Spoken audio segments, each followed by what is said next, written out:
Bonjour à tous, mon nom est François Letarte et bienvenue sur ma chaîne JDRD30, une chaîne consacrée aux jeux de rôle sur table, une vidéo-réponse à Bruno Tremblay qui, il a fait un autre RPG Week 45, bon, puis c'est par rapport qu'il n'y a aucun lien au 45, mais l'anxiété de performance. Donc, il voulait qu'on partage notre expérience là-dessus.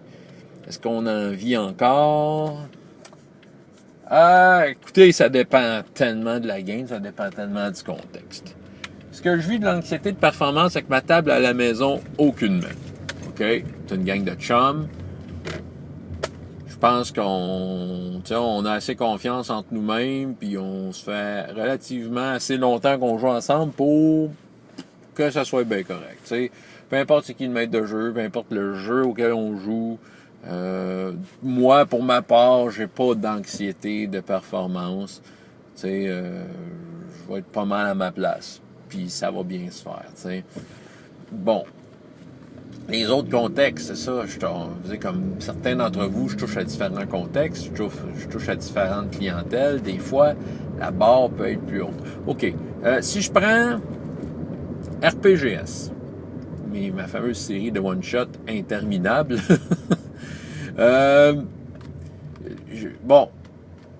en partant, c'est un projet relax. Fait que l'anxiété de performance n'est pas vraiment là. Surtout si je me retrouve avec des joueurs avec qui j'ai déjà joué. C'est comme... on prend un exemple d'un joueur qui est revenu souvent, Marc. J'ai zéro stress avec Marc. Je sais que, écoute, je vais te le dire, Marc, OK? Par défaut, je pourrais t'inviter à chaque fois, puis sérieux, ça me fait plaisir, mais le concept d'RPGS, c'est d'essayer d'avoir comme des tables variées, mais souvent, tu finis par être à une de mes tables, parce que, puis c'est un running gag quasiment, mais souvent, il y a un joueur qui, dernière seconde, finalement, je peux pas. Fait je m'essaye. Hey, Marc, t'es-tu disponible? Puis, écoute, toutes les fois, c'était comme, oui, je peux, puis Caroline, je devrais faire le contraire, inviter Marc, puis inviter du monde autour. Je pense que ça réglerait mon problème. Mais zéro stress. Je pense qu'on a du fun. Puis RPGS, c'est ça, c'est relax. Moi, je trouve que RPGS, c'est un livre de royaume, puis c'est relax. Tu prends le royaume, tu le prends tel qu'il est, en fait ce que tu veux. C'est ça. Y a-tu des games dans lesquels j'ai eu un peu plus d'anxiété au niveau de RPGS? Peut-être quand je les faisais dans une convention, parce que là, une convention, il y a une certaine attente. Donc, contrairement à quand c'est du monde que j'ai invité et que je connais, on est relax. Puis on met ça sur une autre. Puis regardez la gang de relax qui se stresse pas, puis qui performe moyen ou super bien. C'est ça, mais en convention, c'est pas pareil. Il y a une attente. Fait que là, dans le fond, ça m'amène à parler des conventions. Mais pour peut-être conclure avec RPGS, c'est relax RPGS. Puis les systèmes de jeu, j'en essaye une voix à chaque fois. Fait que oui, il peut y avoir une anxiété de performance par rapport au système de jeu. Parce que j'ai envie d'être à la hauteur. Et ça aussi, ça va m'ouvrir vers peut-être un autre... je vais peut-être le répéter dans un autre contexte. Mais c'est ça. Sinon, ça résume à ça. C'est relax. Bon. On va revenir dans la vraie vie. Bibliothèque. Anxiété de performance, de moins en moins. De moins en moins. Je pense qu'une preuve que j'ai pas à me stresser, c'est la fidélité des participants. J'ai quand même, je dirais, pour tout ce que j'ai disponible comme place, j'ai peut-être la moitié de ce que j'ai disponible en participants qui reviennent plusieurs fois. À un moment donné, ils arrêtent de venir. Mais bon, je suis sûr que il peut y avoir une certaine forme d'anxiété au moment où je joue.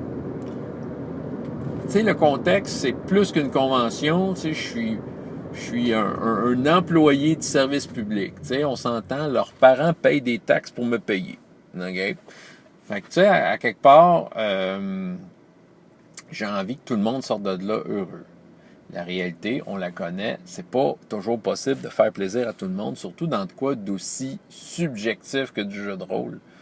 Fait que c'est ça. Fait qu'il y a une anxiété de performance parce que je dois m'assurer que tout le monde est content. Puis si je vois quelqu'un qui a de l'air à s'emmerder, ce moment-là, j'ai une petite crainte que j'ai manqué mon coup. Mais tu sais, il peut y avoir toutes sortes de facteurs qui amènent à ce soudain désintérêt-là. Mais je vous dirais que, tu sais, sur le coup, tu sais, je suis pas, je suis pas content. Je suis pas content de moi. Tu sais, je suis pas, tu sais, à ce moment-là, je suis pas satisfait, tu sais. Tu sais, quand je vois un joueur là, qui a de l'air d'avoir les yeux dans la graisse de bin, puis que je m'adresse à lui, puis je sais pas, là, tu sais, fuck, là, tu sais, il me dit, Colin, j'ai manqué mon coup. Bon, je vois ça peut-être plus gros que c'est. Puis encore là, je sais qu'on peut pas plaire à tout le monde. Je veux dire, ça fait longtemps que je comprends ça. Hey, tu sais, veut dire, je suis musicien, j'ai fait des spectacles, j'ai eu des groupes qui ont joué nos propres compositions. Tu sais, s'il y a bien un domaine dans lequel tu sais que tu peux pas plaire à tout le monde, c'est bien là, tu sais. Quand tu fais des tunes que personne connaît, là, puis que, tu sais, t'as pas passé à Star Academy, ben, c'est ça. Le monde s'en sac pas mal de toi. Fait que, tu sais, si déjà tu pars avec l'idée que tu peux pas plaire à tout le monde, ben, c'est ça, c'est aidant. Toi, t'es plus relax, tu donnes une bien meilleure performance quand t'as un lâcher prise. Fait que là, mais là, c'est ça. Là, c'est pas moi pour moi-même, c'est un service public, tu sais. Fait que, tu sais, là, c'est ça. Il y a des attentes à mon égard. C'est ça. Puis, tu sais, je dois être en mesure de répondre à la demande. Puis faire en sorte que les gens viennent. En fait, c'est ça qui arrive, là. Ce qui fait qu'une bibliothèque est en vie, là. Ce qui fait qu'une bibliothèque offre des services et continue d'en offrir, c'est aussi simple que c'est parce qu'il y a du monde qui vient, tu sais. Moi, là, je les calcule, les personnes qui viennent aux activités. Tu sais, je fais mon petit calcul. Ah, ça me fait penser que j'ai oublié quelque chose à job. Bon, merci. Bon, mais c'est ça. Moi, je fais mon petit calcul. OK? Puis c'est ça. Puis après ça, on remet un beau rapport à la fin de l'année. Tu sais, voici tant de participants qui ont participé aux activités. Puis c'est ça. Puis on a même un décompte plus précis de chacune des activités. Fait que s'ils voient que mon activité, une activité donnée attire tant de monde, ben, tu sais, elle va continuer. C'est ça. Tu sais, si jamais je fais du jeu de rôle puis qu'il n'y a pas un chat, puis que c'est à cause que je n'ai pas performé suffisamment, tu vois, il y a une anxiété qui va se mettre là parce que mes patrons vont dire « Ouais, il faudrait que tu arrêtes de faire cette activité-là, que tu en mettes un autre. » Ça me ferait bien de la peine. J'aime bien ça, faire ça, évidemment.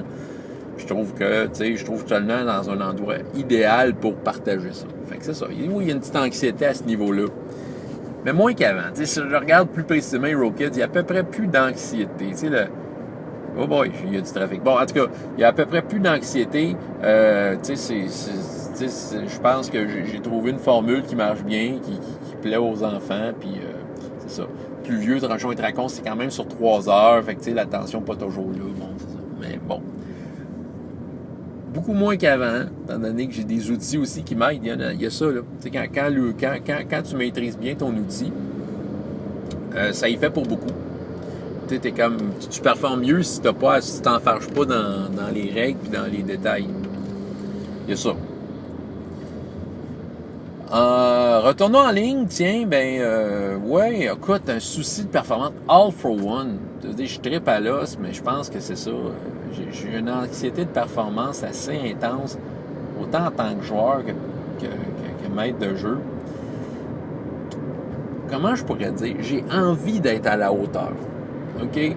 C'est moi contre moi-même, cette histoire-là. Mais en même temps, je sais que les autres joueurs vont donner, ils vont se donner à fond. Fait que moi, il faut que je maintienne ce rythme-là. Pourquoi? J'ai comme envie de rester dans la gang. Pourquoi? Parce que c'est un jeu que j'aime, puis ça donne que j'aime ça jouer avec eux autres. Fait que, si j'arrive relax, un peu trop relax, c'est sûr, c'est ma perception de la chose, mais si j'arrive un peu trop relax, si je me relâche un peu trop, je vais comme être un peu le trou dans le chemin, Fait que je me prépare beaucoup. All for one, je mets du temps, je mets de l'attention là-dedans. Comment je pourrais dire, je mets beaucoup de travail. Il y a une anxiété de performance. J'ai envie de performer. J'ai envie d'arriver là puis d'être à la hauteur de l'univers de jeu que j'aime. Moi, j'ai tellement une vision idéale de cet univers-là que j'ai envie que quand je le fais, ça se traduise immédiatement, tout le temps, que je sois full on.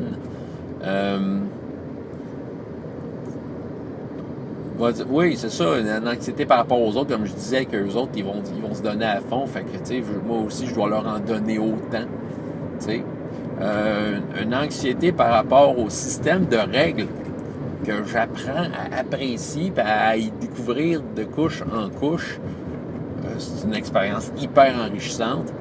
C'est très exigeant parce que j'ai envie d'être à la hauteur du système. Comme je disais, un système que tu maîtrises, comme j'ai dit un peu précédemment, tu t'en fâches pas dans les détails, fait que ça roule. Mais je sais que je joue avec une gang qui sont plus rule as written, fait que...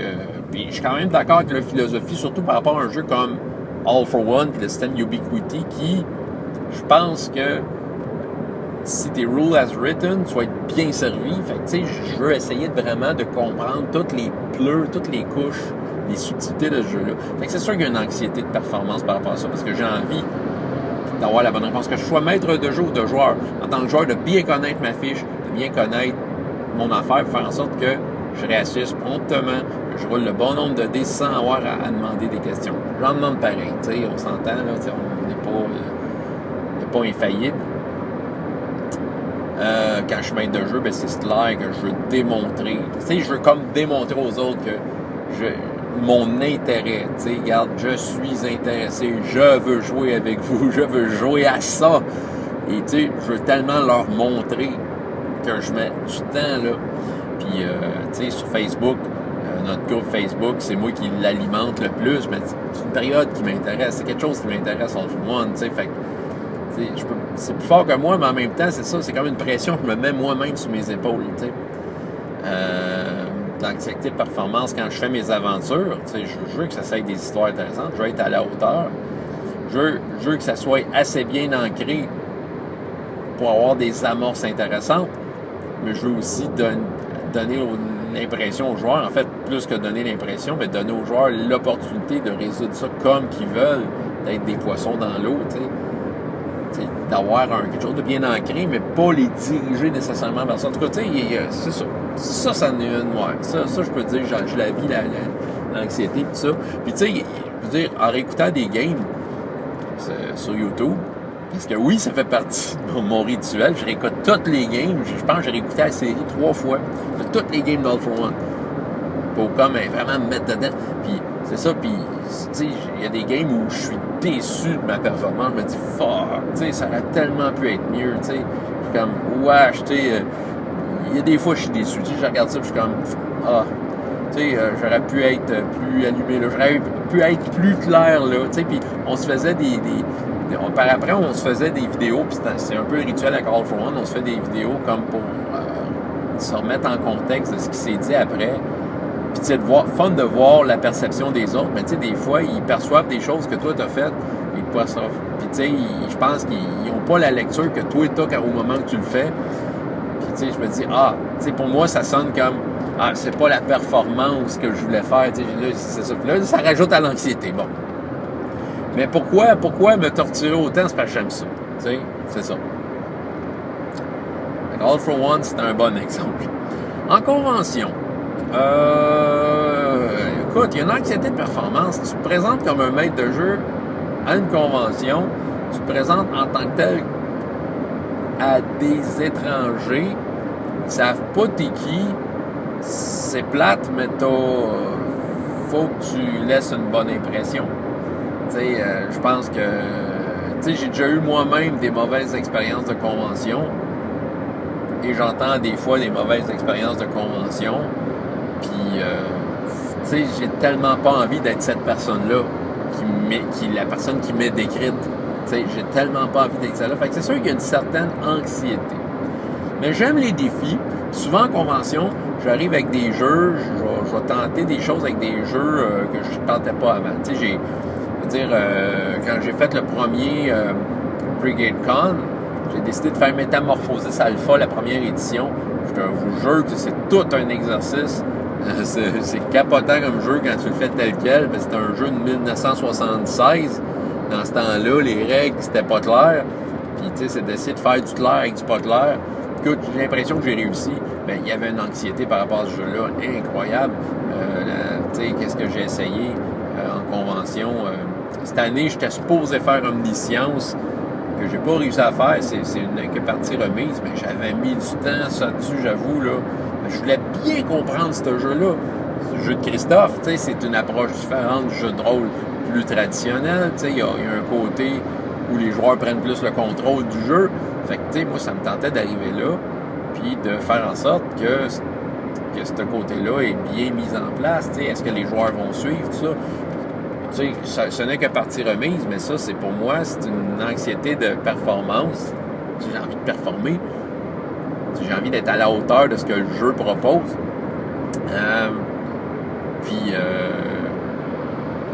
C'est ça, tu sais, quand je vais leur faire, je vais avoir un peu cette même anxiété-là, mais en même temps, c'est des défis. Je me pose des défis, j'ai envie d'évoluer et d'essayer toutes sortes d'affaires. Fait que oui, tu sais, il y a un petit défi là. Quel autre jeu? Bon, en convention HeroKids, je suis pas vraiment stressé. Mais si je prends... tu sais, j'ai fait 2 années que je fais Star Wars. C'était Star Wars. Écoute, il y a une anxiété, tu sais, j'ai beau avoir joué du Star Wars toute ma vie. Tu mets le mot Star Wars, les attentes sont hyper élevées, tu sais. Tu sais, Star Wars, il y a tellement eu d'affaires, il y a tellement eu de films, de romans, de bandes dessinées, tellement eu de games, de jeux de rôle, de jeux vidéo. Tu sais, à un moment donné, tu sais, n'importe qui s'est intéressé à Star Wars dans sa vie a l'impression d'avoir tout vu. Fait que si tu fais une aventure de Star Wars avec des éléments classiques, ben c'est mieux d'être bon anti-pépère, tu sais, pour dire que ça valait la peine qu'on s'intéresse encore une fois à Star Wars, tu sais, tu comprends, tu sais, parce qu'à un moment donné, t'as tout vu à Star Wars, t'as l'impression d'avoir tout vu. Fait que c'est sûr qu'il y a une certaine anxiété de performance, parce que tu sais pas les joueurs autour de la table à quel point Star Wars fait partie de leur vie. Bon, tu sais, comme je vais donner un exemple, Pierre, il a fait les 2 games de convention Star Wars, mais tu sais, c'est un gars qui connaît ça, tu sais, c'est peut-être la personne qui s'y connaissait le plus. Mais tu sais, on s'entend, il y a eu Pierre, puis il y a eu... bordel, mais je me souviens tellement pas de son nom, mais Paul-Henri, je pense qu'il s'appelle, ouais, qui lui, c'est 2 années de fil qu'il a fait Star Wars avec moi. Fait que tu sais, bon, je me dis, OK, tu sais, il a aimé ça, j'imagine, tu sais. Fait que probablement ce que j'avais à offrir valait au moins la peine la première fois. Mais c'est ça. Fait que, c'est d'essayer de se renouveler dans de quoi qui est comme tout sauf nouveau. C'est ça. C'est une anxiété de performance. Tu as envie d'être à la hauteur. Tu sais, il y a aussi ça. Quand tu as des années d'expérience derrière toi, c'est supposé montrer. Tu sais, moi, ça fait plus de 30 ans que je fais du jeu de rôle. Fait, tu sais, je sais qu'il y a des newbies qui ça fait 5 ans puis ils l'ont peut-être plus que moi. Tu sais, on s'en cachera pas. Fait que, tu sais, il y a une petite anxiété, là, parce que tu dis, ouais, là, tu sais, faut que je sois capable d'en montrer aux jeunes, là. C'est ça. Mais, tu sais, je suis pas infaillible, là, j'en fais des erreurs. Tu sais, c'est correct d'en faire des erreurs, ça fait partie de la vie. Mais, tu sais, vous comprenez, tu sais, c'est ça, il y a une anxiété de performance parce qu'il y a comme l'étiquette qui vient sur moi. Même si je suis relax dans certains contextes, on dirait que le fait que, tu sais, ou que je m'expose publiquement comme je le fais là, tu sais, ça fait comme augmenter les attentes. Tu sais, hey, jouer avec ce gars-là doit être vraiment hot. Non, pas tout le temps. Pas tout le temps. Puis c'est ça, fait que c'est ça, ces galons-là peuvent contribuer à ça, tu sais. Puis à un moment donné, quand tu performes bien aussi, tu sais, à un moment donné, quand tu te mets à bien performer, il peut y avoir une anxiété qui s'installe. Parce que si tu te mets à bien performer, tu te dis, ben les attentes doivent toujours être là. Tu sais, on dirait que le monde qui revient te voir performant encore, puis qui t'ont vu bien performer, ils veulent peut-être revivre ça. Puis tu sais, si t'es pas dans ton assiette, ça se peut que tu rates un peu ta shot, tu sais. Tu sais, il y a des fois le monde dit « je me souviens de tel game, c'était tellement bon, c'était ta meilleure game. » Ah oui, ça fait là 3 ans. Ça veut dire que depuis 3 ans, j'ai pas fait de meilleure game. Oh boy. Tu sais,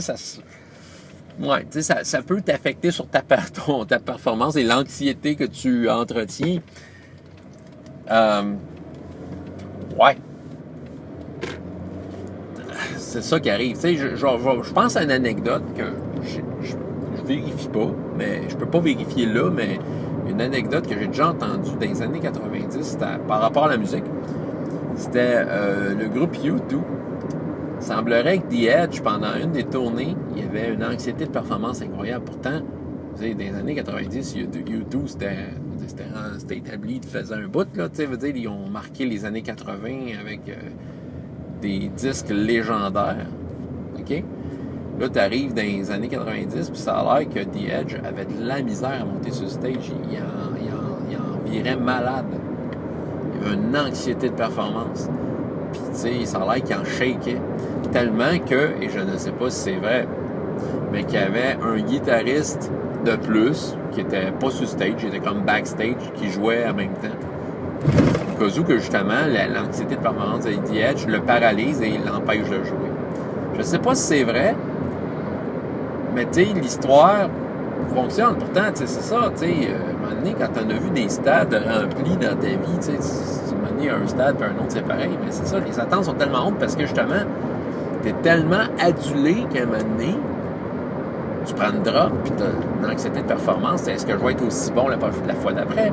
D'autres musiciens, oui, un exemple qui est documenté, mais Serge Fiori du groupe Harmonium, en France, vous connaissez peut-être pas ça, mais Harmonium au Québec, ça a été un groupe mythique. Ça dépasse le légendaire, OK? Ils ont fait 3 albums. 3 foutus albums recherchés, tout ça. Puis, tu sais, le gars, le temps qu'Harmonium a fait ces 3 albums-là, ce n'est que quelques années, tu sais, c'est genre sur 3 ans. Mais le gars, durant ces 3 ans-là, était adulé comme un dieu, Serge Fiori. Et là, tu sais, pourtant, c'est un bon musicien. C'est un gars qui donnait des bons shows, mais il était adulé comme un dieu. Et l'anxiété de performance l'a fait dropper. Fait que, tu sais, ça se peut même, avec une certaine expérience, que tu aies une anxiété de performance, puis tu te dises, oh, ouais, ça vient de déranger ton jeu. Mais lui, tu sais, Serge Fiori, c'est au point qu'il fait plus de spectacle depuis 1977. Depuis 40 ans, il ne fait plus de spectacle. Tu sais, vous savez comment que ça l'a amené loin. Fait que le phénomène existe, tu sais. Ouais, c'est ça. Le phénomène existe, mais tu sais, dans mon cas, mettons qu'on fait le répertoire, tu sais, j'ai fait le répertoire, fait que, tu sais, en général, les Road Kids, c'est pas si pire, tu sais. Je pense qu'on dirait que je suis capable de pogner la vibe enfant, puis, tu sais, de bien y aller avec ça. Tu sais, je rentre dans leur buzz, puis ça va bien. Mais sinon, dépendant le contexte, ça dépend. Des fois, il y en a de l'anxiété de performance, des fois non. C'est ça. Fait que c'est ça que j'avais à dire. François Letarte, JDR-D30, et jusqu'à la prochaine fois, ayez autant de plaisir dans la vie que dans les jeux. Au revoir.